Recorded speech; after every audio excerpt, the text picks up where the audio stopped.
There's one thing both President Donald Trump and his opponent Joe Biden agree on in this 2020 election. Both want to revoke Section 230 of the Communications Decency Act. It may be unfamiliar to most Americans, but Section 230 means a lot to internet and tech companies. It protects them from being sued for moderating user posts that may contain objectionable content. The nearly 25-year-old law was passed when these companies were just launching into the then unknown internet universe. But some now think it's time to add some accountability.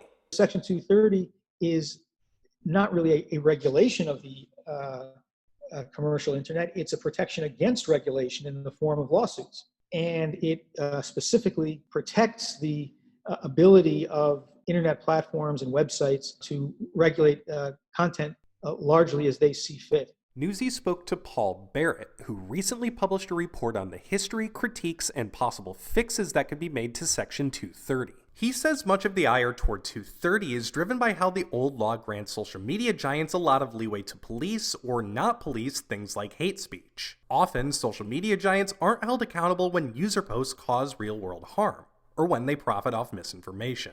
Congress, since the 1990s, has taken a laissez-faire approach, has not set up anything comparable in terms of a regulatory structure for internet companies. And one way to view what's going on now vis-a-vis Section 230 is that there is a revisiting of that original decision to take a hands-off approach. How that law is changed could depend on who is elected in November. Barrett says even though Trump and Biden want to change the law, that change will require a bipartisan regulatory effort. In a country with deep political divisions, that's going to be tough. Democrats generally are approaching this out of a concern that there ought to be more expression of the sort that they favor and less of the harmful content that they feel is too dominant, hate speech and so forth. The Republicans seem to be primarily concerned about the attempt, in their view, by platforms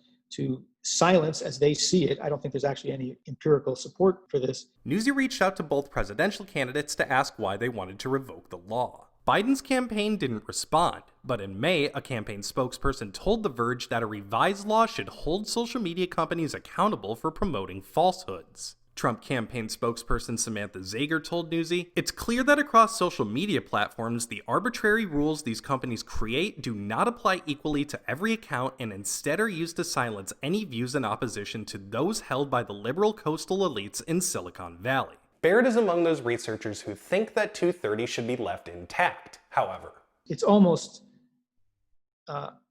impossible to conceive of how, with the current ideological split and partisan paralysis that exists in Washington, how any of this very complex legislating would be able to move forward. They say the law still holds value for smaller social media companies, which may not have the legal budgets to battle frivolous content moderation lawsuits. Barrett also says the ideal 230 amendment would give social media companies the option to opt in to a quid pro quo deal.